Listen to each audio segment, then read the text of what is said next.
Hi friends, so today I am going to be giving you a September recap overview, however you want to put that. Basically I'm going to be letting you know, I'm like wiggling everywhere, oh my goodness. But anyways, basically I'm going to be letting you know so far what's worked and what hasn't worked for us. And then that's pretty much it. And I will also be doing a video that these should upload kind of close to each other, but another video as well to look out for of what we will be doing for October. So to recap, and it's like so messy looking back here, but it is what it is. I need more bookshelf space. Anyhow, so we'll start with, we are continuing with our Learn Math Fast system. It is a little bit different. The tools that she teaches are tools that are different than what I've learned thus far, or what we've learned, what I've learned through life, what they've learned through life. And so it is kind of not challenging, but challenging at the same time for them, because they're used to doing math one way, which I've always taught them math the way that I've learned math. When they were going through their program at their school, they did have to learn like Common Core, but that was such a short period and they probably don't even remember. And then once we started with this school, I took them back to math the way that I've learned it, because to me it makes more sense. Common Core just kind of naturally comes, and this is like a midpoint between those two, I would say, because she teaches you like tips and tricks, which do kind of correlate with what Common Core is trying to teach our children. But at the same time, it's not, I don't know, some of that stuff is just like too much to me. But anyhow, she has like all these tips and tricks, and then like trying to teach them how to like count and add and stuff like in their head more, so that they're able, like even when they get to double digits, they can count, they can add and subtract them, count and add, but add and subtract in their head a little bit more and better. And this program does also have like a website, if you order the program, where you can put in your passcode and print out more sheets. So like, say for instance, like if you're in chapter 1 and you see like your kid isn't ready, like this is I want to say second grade book. So for my kids, it's a little bit, easier, but they are kind of learning some stuff that maybe they forgot. But anyhow, it's like a second grade book. And so you would go, if your child isn't ready, you can take your time more, like especially if they're in the first and second grade, because I think it's for both years. You can definitely take your time, because this book is thick for you to go through, but for 2 years, that's nothing. So you'd be able to take a lot more time on a certain chapter if you notice that your kid isn't getting the information like they need to. And she has printables where you can just like kind of reprint it a couple of times so that you can make sure that they're getting what they need.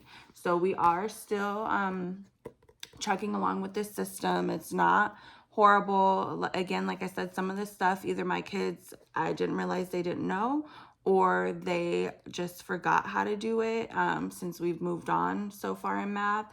And so they're refreshing those skills, which I do like. Next, let's see, we finished this book. This is a book that I would read to them, or that I read to them, and I read it first thing in the morning. We read, I'll do like, depending on the book, like a couple of chapters or a chapter a day. So we did finish this one, and we moved on to another book, which I have no idea where I just sat it. Oh, sorry, I'm like all in the camera. We have moved on to this book, and this is my little ghetto bookmark. But we have this week, and I'm planning on finishing this week. We have about that much left, and I'm sure I can get through that by Friday. I want to go back to this book because I meant to kind of give a review. I thought this book was really good. I really did enjoy the trilogy, getting to know the characters. This one gave like a lot more background on the characters, and this is the third book out of the 3, but it gave just like more information, like especially on their grandma. The first series, they they live in New York with their dad. They go to Oakland to visit their mom, and so they kind of learn about their mom and stuff. And then in the second book, we're at home with them in New York, so we kind of see their life in New York with their dad. Their grandmother is staying with them to help out, and their dad gets like a girlfriend. And so we just kind of see the dynamics of the family. And in this one, Gone Crazy in Alabama, from the other book, the grandma does go back home. And so they're going to visit her and their great grandmother in Alabama. And of course, Alabama is a totally different life, slow country. And this book is made back, my brain just blanked, like the 60s or 70s, I want to say. So just, or is it? I want to say maybe around then. And it's like segregated South and still like, all that stuff. So it's pretty interesting. And it was pretty interesting for my girls to like, know that type of stuff. And our family's from Alabama as well. So it was pretty funny. But for them to like hear and know and see and whatever, well, not see, but I tell them to imagine the book like it's a movie in their head. But for them to, just learn that lifestyle and things that were happening back then and stuff like that. So, again, back to this book. This book is set in the year, it says 1889, and it's obviously about root work, and they do have like bad words in here. They talk about like gambling a little bit in here. So for some people, they might not want their kids to read that. And my kids are a little bit shy with, they're like, why are they cussing? And one of my daughters does like love cuss words, like so bad. She doesn't cuss, or she's not allowed to cuss, but you know how kids are. And so even her, she's like, they're cussing and they shouldn't be cussing in the book. And it. So if your kids are like that, then this wouldn't be the book for you. It does start out super slow. Like we're probably like halfway in between the book, and now it's starting to pick up to where the last day we read on Friday, we read a couple of extra chapters because we were like, oh, like it's getting good and we need to know what's going on and stuff. And then I had to just say, okay, we got to put a fork in it and we're going to have to find out what's going on Monday. So yeah, it's getting pretty good. So we have that and that's considered like part of our language. I do make them also read by themselves, and they get to choose.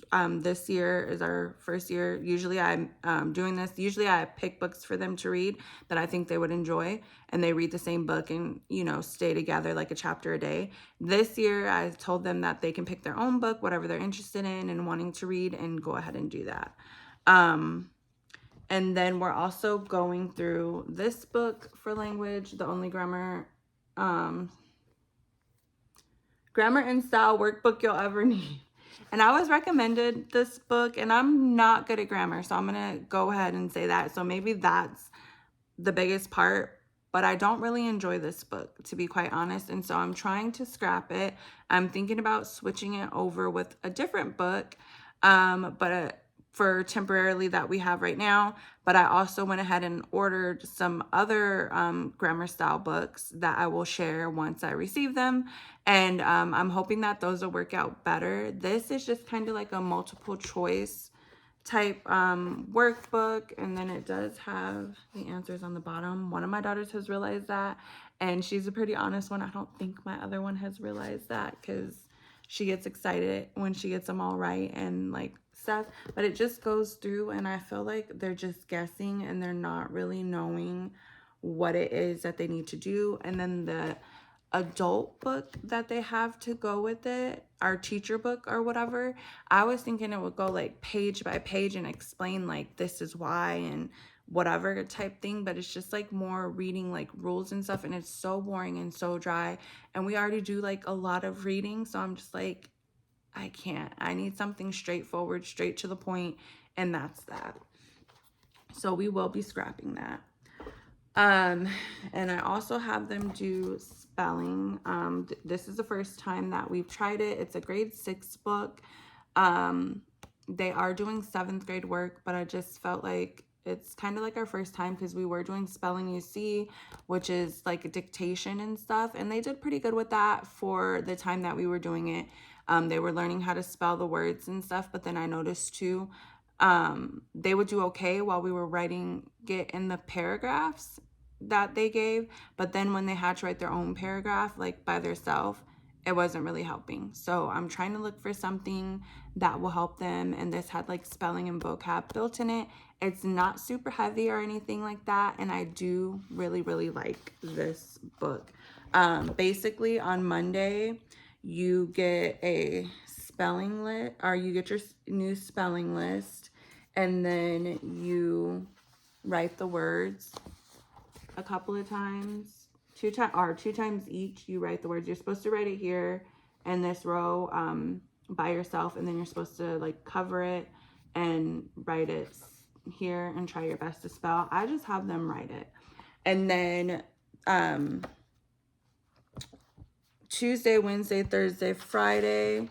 So then they have an activity for Tuesday, they have one for Wednesday, and they have one for Thursday, and then I guess you're supposed to give them like their spelling test on Friday. So what I do is I just do Tuesday through Thursday. I don't want to give them a spelling test. I don't want them to be stressed out about it. I just want them to like start learning these words, the vocabulary and stuff like that. And they have the different activities, and my girls really seem to enjoy the different activities, and like filling in the blank or a crossword puzzle or counting the syllables and different stuff like that. So they really like it, and it works for us, and then it gives us a little bit more room on Friday, one less thing to do, so we can expand on something else. For history, we scrapped our history that we were doing. So we were supposed to do oh my gosh, what is it called? Woke history, or I think is what it's called. And I was really excited about the program when we got it and stuff like that, but it has a lot of heavy reading. Like the base of the thing is the person who created the program is just telling you different books to read, and it's like, read this book one chapter, read that book one chapter, and read this other book. Like it might be a smaller, like more like children's type book. Read this book. And I'm just like, this is too much reading. And my kids were like, this is boring and I can't do it. So we scrapped that. I also had these little thingies here. These books, which I really like. They're short, sweet, to the point. It's basically like 4 small chapters. When I say small, I mean small. The writing's big. It has pictures. It would be like a elementary social studies, but they are middle school. But elementary social studies, like pamphlet, like those things, like back in the day, it's like that, short, sweet, to the point. My kids have a ton of questions about what's going on, and sometimes then we have to pull up YouTube and pull up different things like that. So I enjoy that when they can talk back and forth with me and ask me questions, and we can dive more into it, because then to me they're learning more than when I'm just reading and they're so bored and they tune out or whatever. So we've done one a week. So again, it's 4 chapters. So Monday through Thursday we do the chapters, and then on Friday they have these like QR codes in the back, and it links to like slave narratives, I think they're called, but like where you can hear people who were slaves talk. And I do like it. It's kind of, I don't know, something about like being able to hear their voice and their story and stuff. But for my kids, it is hard. Again, the videos are old, so you can hear like the rattling in the back of the machine that's recording, and they can't really understand what's going on. They do have transcripts, so I've let them like listen to the recording a little bit and then read the transcript and kind of explained it to them. But at this point, I've been looking on YouTube, and I've seen some videos that are like, I watched a video where it said speaking to like a slave owner, and they did like a reconstructed, I think that's the word, video, like where the video was done in black and white, but they turned it in color. So then from there, I found some other videos where they like brought to life different people. I know they did like Harriet Tubman, Queen Nzinga, I think is how you say her name, and some other people. So I'm like, I'm gonna just have them watch those on Friday, and they can like hear those people's story, and they can see them come to life. And I thought that was interesting. So we're going to continue with these books. I just have a couple of more. This one we'll read this week, and I will do the video this week, so that instead of doing the QR codes in the back, because it is hard for them to hear it just because the recording thing is so loud. So then with that, we also, for science, we went through our, oh yeah, wait, I'm still in history. And then we've also been doing this with history, 50 Africans You Must Know. And I love this. There's been quite a few that I have never even heard of, don't know their story or anything. And so we're almost halfway through this book, but they like it, and it's teaching them how to do tests, because it has just a short little paragraph and then it asks the questions. So I go over with them like how to look back for the questions and stuff, and they get so excited, and they're doing it because we haven't done much work like that. And so that this will help them on their test, and it's something they're excited about, something they're wanting to learn about, and it just works out. So that makes teaching them so much easier.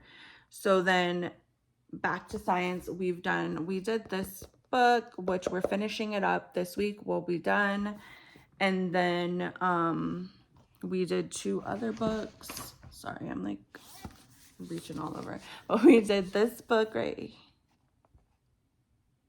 here. Sorry, my phone had messed up. Anyways, so we did this book right here that we've already gone through, and then we've also gone through this one, and they enjoyed it. I've enjoyed it. I did not know mushrooms were so interesting. If you have not done a mushroom unit or whatever, take the time to do that. It is so cool, so fun.